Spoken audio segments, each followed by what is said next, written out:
Hi and welcome back to Loving Tech Life. This is part 2 of my interview with Ludo, also known as DJCalle, the CRT preservationist and retro gaming enthusiast you met in our previous video. If you've enjoyed our deep dive into Lerver CRTs and VGA clone cards in part 1, you're in for a treat as we explore even more of Ludo's fascinating projects. In the second part, we'll showcase his creative side through a variety of unique retro tech creations. We'll explore several of his other creative projects, from practical 3D printed solutions to custom portable gaming devices that blend modern technology with classic aesthetics. You'll also get to see some impressive arcade cabinet restorations, including dedicated Sega machines that showcase both his technical skills and passion for preserving gaming history. I've included timestamps for all the different sections in the description below, so you can easily jump to the projects that interest you the most. Whether you're into arcade preservation, custom hardware builds, or just appreciate the craftsmanship that goes into these passion projects, there's something for every retro tech enthusiast in this episode. With that said, let's get into it. So far we've covered a whole lot about CRTs in general, Lervers, how much, we both love them, and the work you've done so far with your projects around preserving them and actually enabling them with 480p signal. I'd like to move on to some of the other projects that may be known or little known or unknown at all. Just to start with, you made a video not long ago in relation to the 4x3 LCD from Arcooda, meant as a drop-in replacement for arcades. And there was a small project where you just decided to create a 3D printed adapter for the Arcooda. Can you remind me again, or remind everyone exactly what that does and what inspired you to put that one together? Yeah, so like you said, this is a fairly new product and exciting because, replacements so far were not. You would use an LCD screen, but not specifically for arcade. So this one will be built with a circuitry to accept JAMA RGB signal, and the mounting brackets and everything is really a product for that, and that's fairly new. So my good friend Cameron, who goes online by SGA, which you know as well, wanted one of those for a low profile test monitor on a bench when he does PCB repairs. And so he bought one, and I can't remember if he asked me or if I offered it to him, say, hey, I could probably make some feet for this, because it's got brackets with a lot of mounting, a few mounting holes on the side. So that monitor was never meant to be stood on a desk. It was meant to be mounted in a cabinet with some wood framing or metal framing. Yes. So yeah, initially I made it specifically for Cameron. I thought about a design that allowed to rotate the monitor. So I had to make the feet work that way and that way. Ah, yes. Yeah. So I also gave it a little angle. I think I did 15 degrees because, no monitor stands at, well, TVs do, I guess. But usually a monitor is always a bit angled, especially when it's to be looked at close. Remember the old CRT monitors were always a bit angled. If they are meant to be viewed closely, there's always an angle. So yeah, I did a 15-degree angle. And it's basically two feet. There's two different models. Two different parts, and you can do 4 of them, and then you can put all 4, and then you can rotate. Turn it whichever way you want to. Yeah. Yeah, and so I posted the files online just because, and then I got some good feedback from Arcooda themselves, where they were gents about it and actually took the time to come and say thank you and say a lot of our customers use your files, and yeah. Cool. So where do you find those? Are they on one of the 3D printing they're on sites? Printables, they're on GitHub as well. Yeah. If you type Arcooda 3D print, Sure. And my YouTube channel has the link. So yeah. And you did a video on it as well. So I might in the description below, I'll put the link to your video, and so you can learn more about that. And also you have the files in your description as well at the same time, so you can link through there as well at the same time. Very cool. So shifting gears again, I want to move on to another project that's been hiding secretly in the open in this room this whole time, and that is a variation on a portable MiSTer, really just for yourself as a hobby project, because I guess stemming from your love of CRTs, and as much as you are not totally in love with PVMs, like some of us that are out there, you decided to design it based on something like that. Do you want to tell us more about it, what it's called, what the idea stemmed from, and let us have a look. Sure, David. So it's been hiding in plain sight here. So this is essentially a case for the MiSTer and for the specific display. I wanted to put the MiSTer and this display into a format that could be used in a somewhat portable form. I started thinking about this when I saw that the iPad 3 displays could be purchased for fairly cheap from AliExpress, or could be harvested from a non-working or whatever from an iPad 3, and that somebody in China made some very low lag controllers for the display itself, because you can't use the iPad 3 to drive HDMI through it, but you can extract the panel and buy one of these cards, and now you have an HDMI display that is 4x3, that's super high res. And Apple always uses the best displays. They've been famous since the CRT days. They used Sony Trinitrons back then in the monitors and the Mac Classics and all of that. So they've always used really high quality displays. And it's the same thing in this case. The iPad 3 panels are really, really good and really low lag. So the MiSTer crowd, the MiSTer crew, should I say, added support for this particular monitor, meaning the iPad 3 panel with the HDMI board. And like a bunch of us, I know you did the same. You bought it, you put it on your MiSTer, and it's all like a mess of wires everywhere. There's no case for it. And I looked at the scaling with the filters, and it looked amazing. I was like, there's so much potential here, because I tried to use small CRTs. I have a super cute 9-inch Grundig with native RGB SCART, and at that size it looks more like an LCD because there's no scan lines. You can see individual points. It just looks weird. So for a portable mini CRT setup, I didn't really find a CRT that I liked. So I'd much rather go with something like this. If I only have room for 9-inch, I'm happy with this as a substitute for a CRT. So I thought, wouldn't it be cool to have a case that encloses everything, and you have all the controls that you need for sound, good speakers, a volume button, and then just a power cord, and that's it. And so that's the project. That is the project, but from talking to you, some while ago when you initially were working on this and putting it together, you essentially modeled it on a group of different, pieces and parts from PVMs, right? So yep. The idea, what's the name of it again? You have actually a name for this. The project, how you call it, the code name while I was doing it, MiSTer and iPad. Yes. And then I thought, why not MPVM?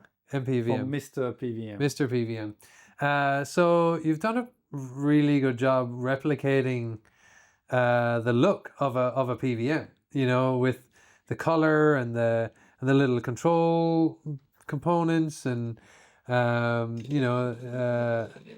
you got the volume going now. No, that's the fan hitting a wire.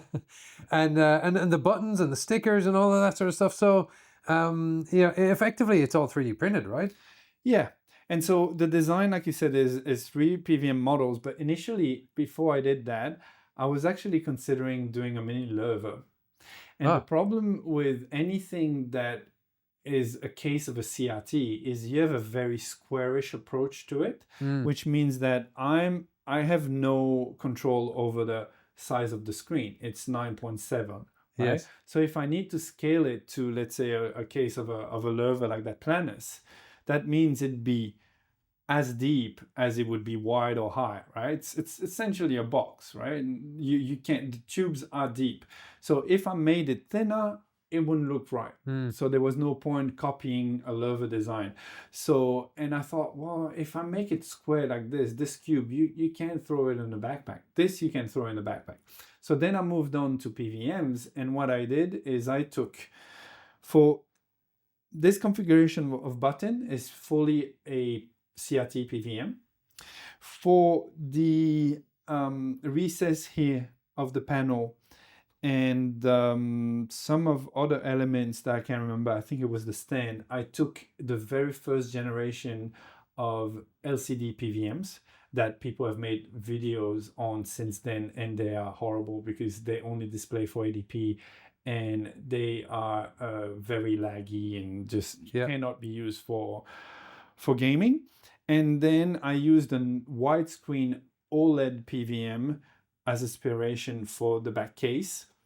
And on the actual PVM, this is a heat sink for dissipating heat. And I thought that looked really cool. So I've replicated that in my case.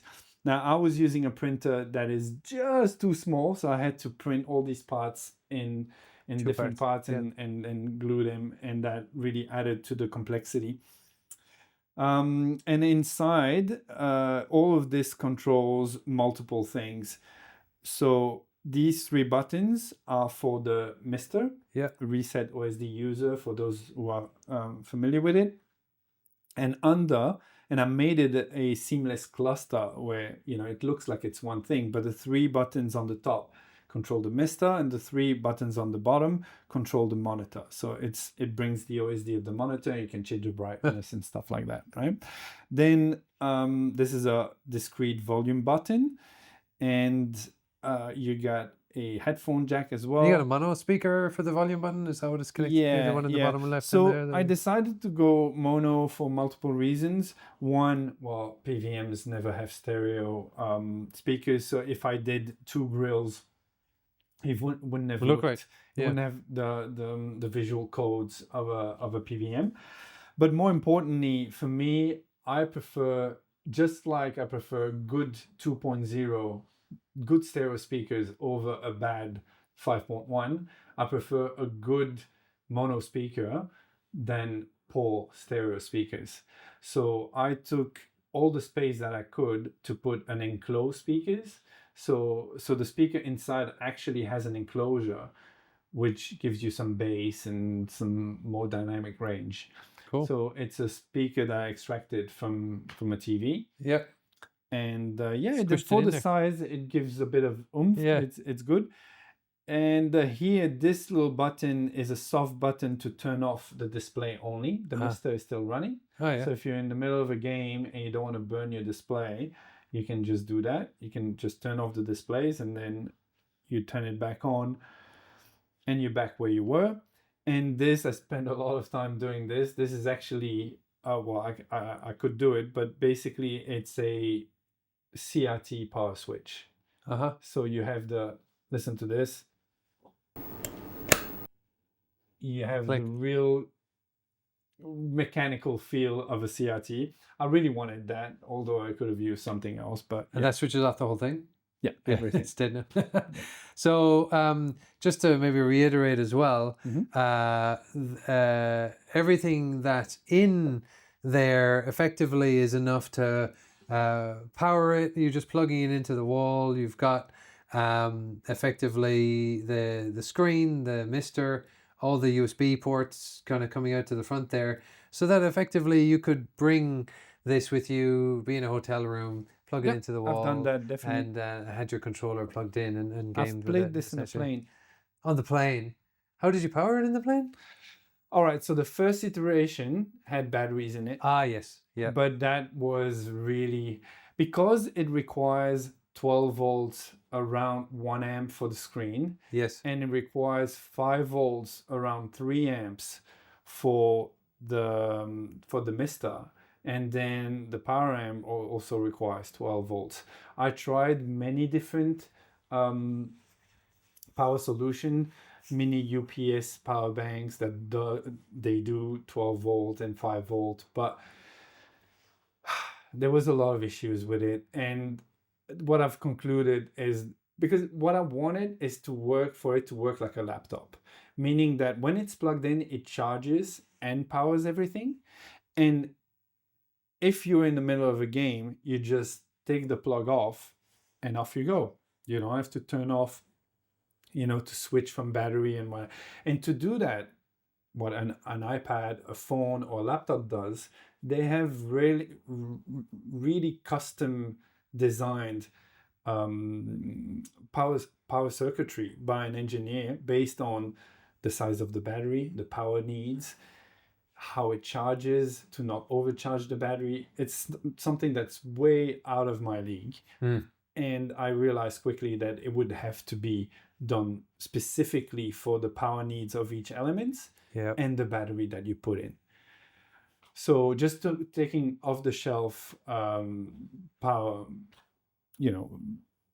battery management systems was not going to be enough. So I gave up on the battery. I used a couple of UPSs, but they were really cheaply made, and they degraded the battery. Every time I charged it and discharged it, the battery life was reduced by half until they completely died. So I kind of gave up on that, and I put a high quality meanwhile power supply in there that does 5 volt and 12 volt and AC. So now it's only AC powered. So when I was in the plane, it was battery powered at the time. Yeah. Fair enough. Yeah, so it's pretty cool. You can bring it with you. Good travel solution. I guess looking at it, it is a really cool looking piece.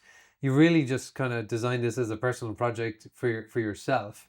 What are the odds of actually being able to replicate it at this point? Look, when I used this to learn how to 3D model. So I'm using, like many people, Fusion 360, which has, at least to me, some people may think it's easy, but to me, I thought it was quite a steep learning curve. So I didn't know much about Fusion when I started. And I guess sometimes it gets you through the hurdles is because you're motivated to make something happen, right? So if you don't know how to do something, you'll keep on pushing for 3 hours to understand, how do I get that modeled, because I really want to. And that's essentially what I did. Now, it's great, and it got me, I spent hundreds of hours 3D modeling and printing until I got this, right? And part of it was because, well, I was figuring out everything, but also because I didn't know Fusion 360. And so the problem with that is I started with the basis of the screen and everything that I model. I didn't do it properly. And so the problems are exponential. The further you go down the model, the files that I have are completely unusable. When I open them up, everything is just corrupted, and so essentially I'd have to rebuild it from scratch. Redesigning from scratch, which is not impossible, because I really wanted to do a second one for a friend of mine that was like a great motivation. He was like, if you ever have it in you to make a second one, I'm here. Whatever needs to be put in there, we'll make it happen. So I really wanted to make a second one, and I have done, for instance, here, not a lot of, I can't remember what's inside, but I did custom PCBs to streamline the work here. Yes. And I had to stop because of those files and because of other projects in life, and bought a house and stuff. Oh, I mean, back when you initially made this, I know that even the MiSTer itself inside there added a lot of cost to it. So it wasn't like a cheaply made commercial product that you can mass produce or anything like that. It was really bespoke, like a lot of projects that we see one-offs of on YouTube, and projects that minimize the size of consoles and things like that. It was really meant as a one-off, right? But I guess the fact that the nano clone boards, the DE10 nano clone boards are out there, does make it a little bit more viable to actually, from start to finish, put one together. But it's not a cheap effort by any stretch of the imagination. Anyway, but it's a nice thing. Even the screen is with the controller, they've gone up in price. You can cheap out a little bit, not cheap out, but you can reduce the cost if you extract the panel yourself from an iPad 3. But I think last time I checked, there were $130 for just the screen and the controller.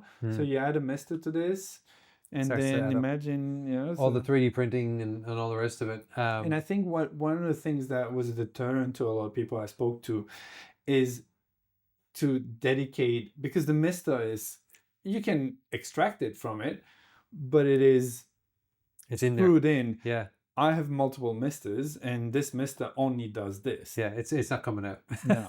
Now, what I had done, I can't remember if it's still there. Yeah, it's still there. So what I'd done is I put an HDMI out port, and right now it's plugged into the screen. If I want, I can just unscrew the four thumb screws here, and then put the HDMI that comes out of the MiSTer in this breakout board, and then technically I can use it as a normal MiSTer on the TV.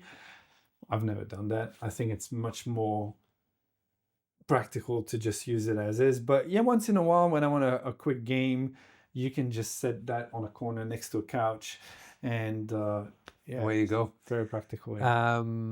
You know, I know a lot of people that might be fans of PVMs would be keen to try and replicate something like this. But I know you started a Facebook group at one stage as well. There was obviously interest from a few people that even to this day that are hoping that something will come back.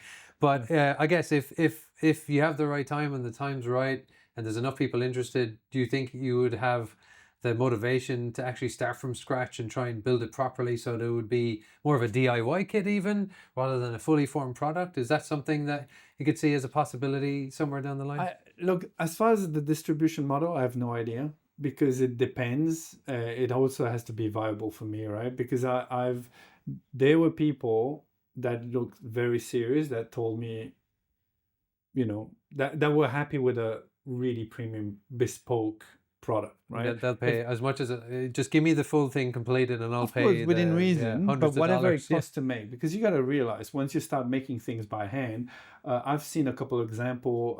There are a few people making.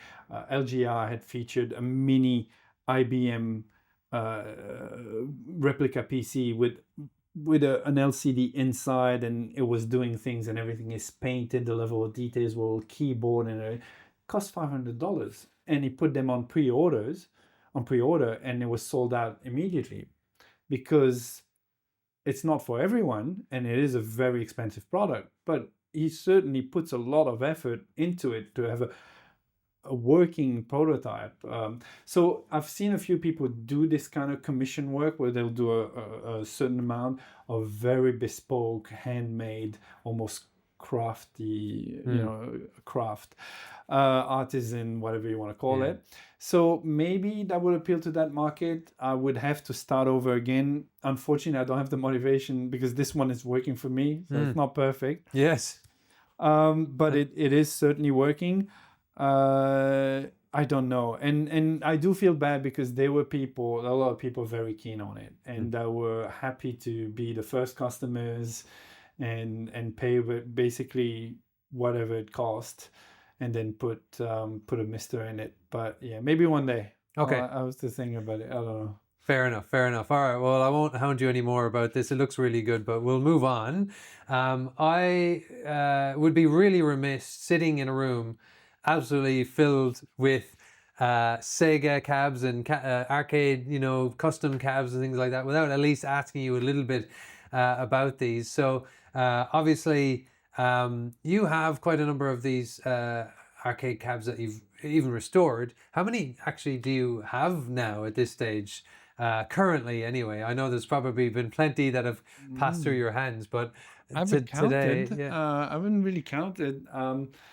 So in the room, obviously, we have 3 Sega candy cabs here. We have a Korean Crown candy cab copy kind of thing. That's over out there. of camera, that's behind us, yeah. There's these 2 DIY cabinets that I've basically glorified stands for consoles and for good TVs. So I wanted to leverage all the TVs that I have, because having a good CRT in a candy cab is hard, because you have a lot of restrictions on size, on curve, and on size of chassis.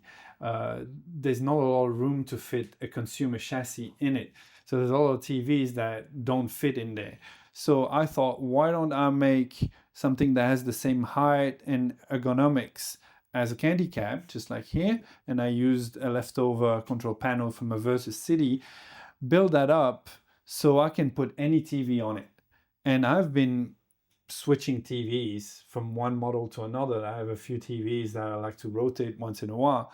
And right now it's a Loewe E3000 and I have a Neo Geo AES under there.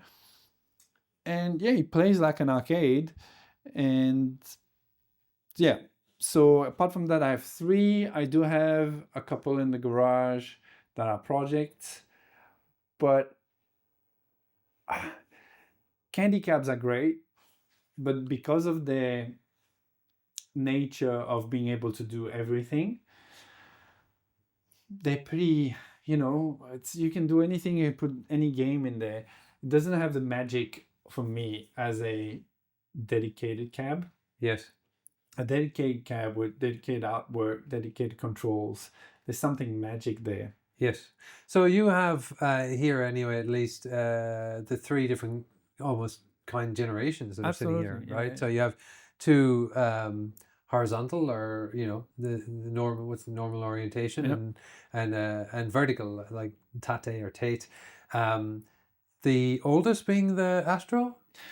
Yeah, there's one before that one. There's 2. There's the one that started everything is Sega City, which is pretty rare. Yes. Then you got the Aero City, which is an 80s kind of more boxy with angular shape, which I've absolutely ripped off the design here for my wooden Tate shooter cab. And so this control panel is heavily inspired by the Sega Astro City. Aero City. Aero City are kind of hard to find in Australia. Not impossible. You could import them from Japan, but they're kind of hard. So yeah, like you said, so this is mid-90s, couple years later. Yeah, very cool. And you have. You were saying before, you've essentially made these so that they were supplementary to your Astros, and then you could put some different other games in them. But you're effectively just popping some CRTs on top of them. But CRTs and console. So what I wanted to be able to do is leverage great console games that are perfect as arcade games. You have wonderful ports on Saturn, right? And putting a Saturn in a cab is possible. And then also leveraging a lot of, I have multiple Loews and 29-inch really good CRTs that are much better than most of the arcade monitors, because the arcade monitors have such a hard life. So it's hard to really get good quality from them.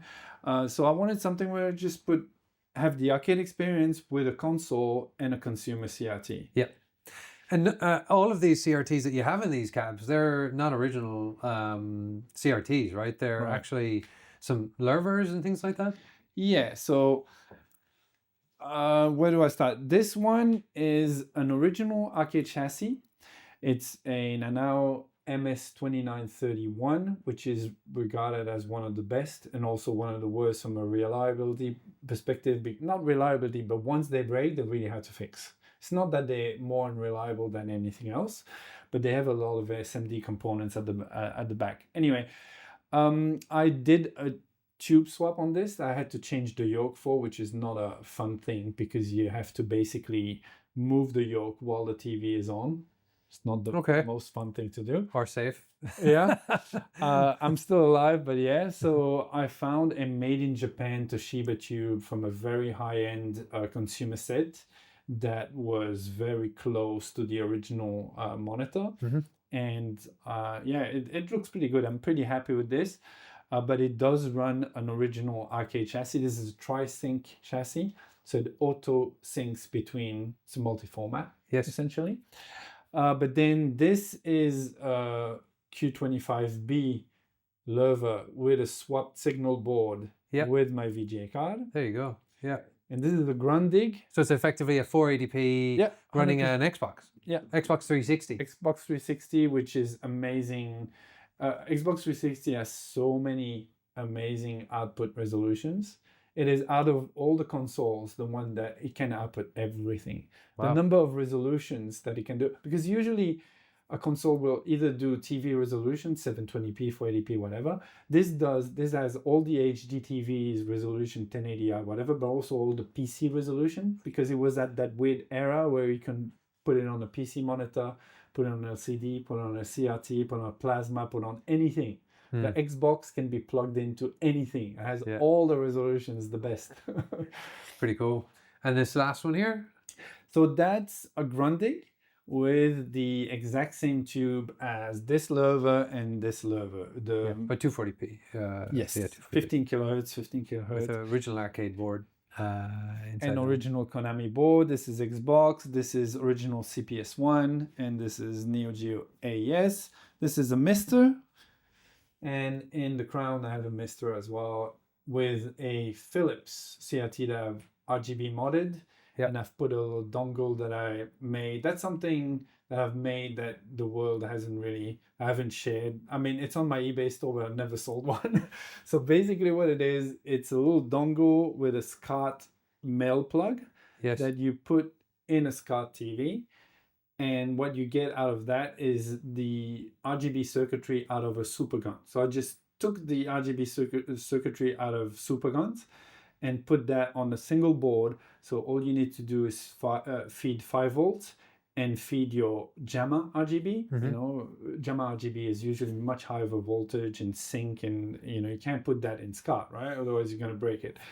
And so you can put JAMA PCBs through that little dongle. Very good. On a SCART TV. And that's off camera, so we might get some footage later. And also off camera are a couple of other Sega cabs that are effectively as you referred to earlier, dedicated. Yeah.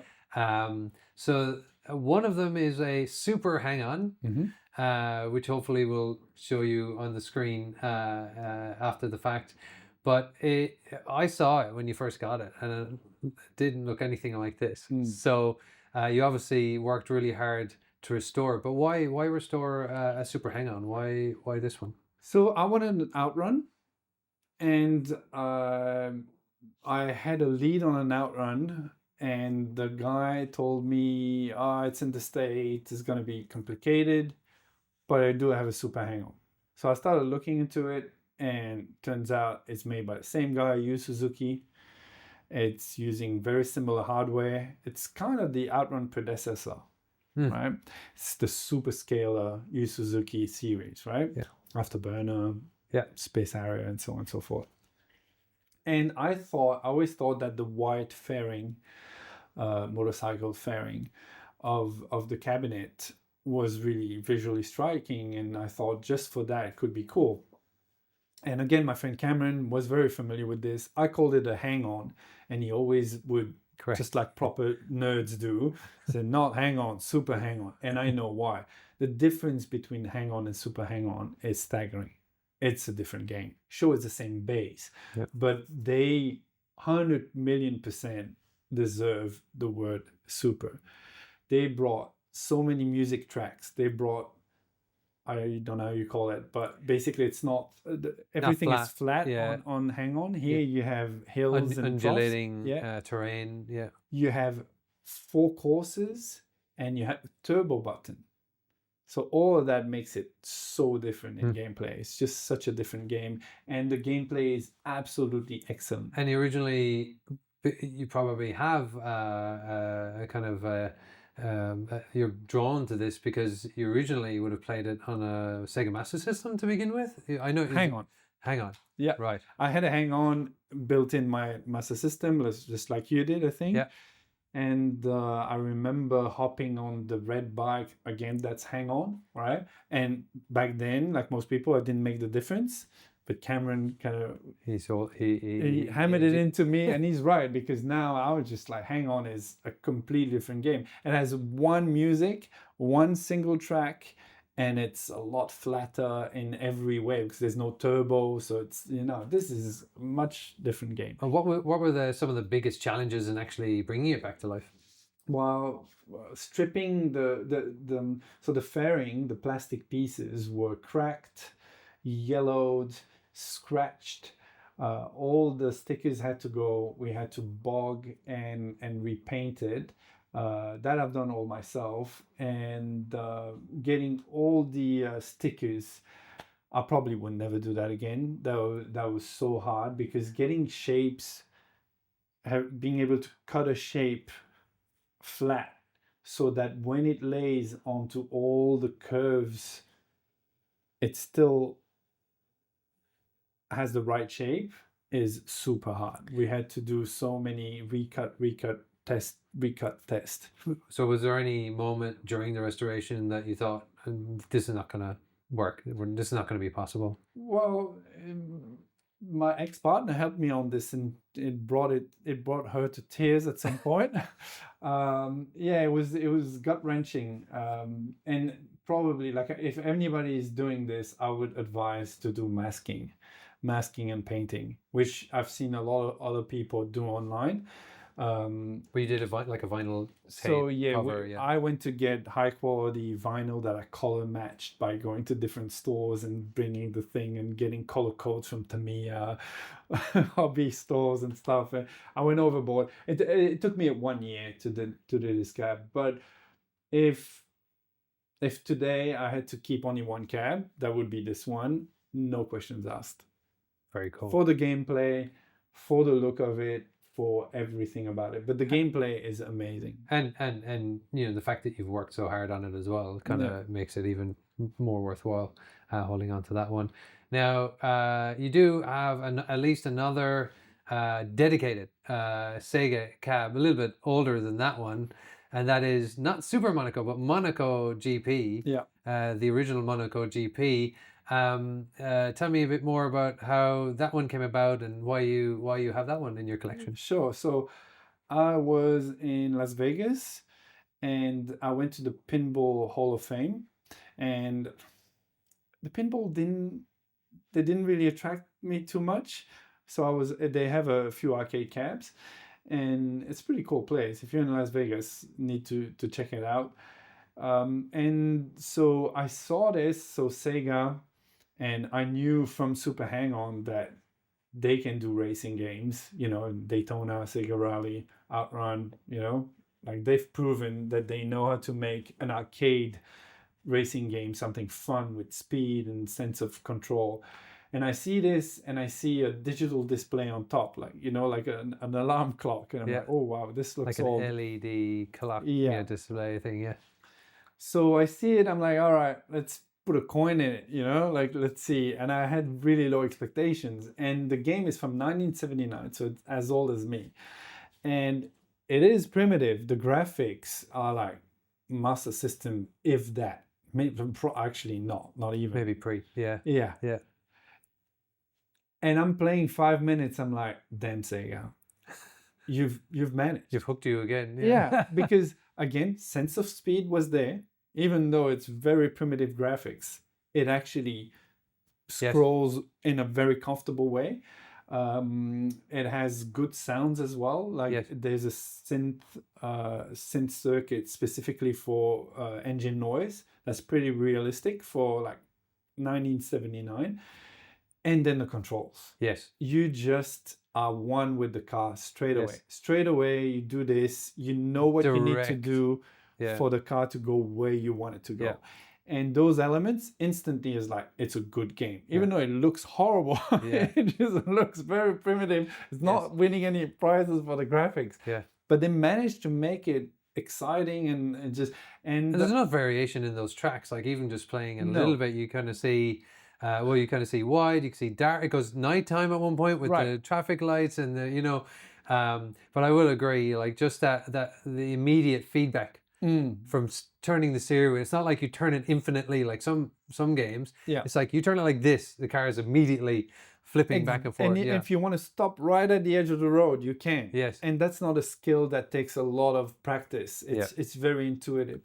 And two things I want to say more about this is, one, you were talking about the game, the fact that it's repetitive. It reminds me, it's like the Tommy, the Tommy toy that had a Porsche. Yeah, maybe, yeah. A like Porsche head, like a plastic Porsche head, and it's infinite cars that you need to avoid. All it is car that you need to not crash into and just go left and right to avoid the cars. That's all it is. Yeah, simple to learn how to play. Like, you immediately get into it. You feel like you're getting somewhere.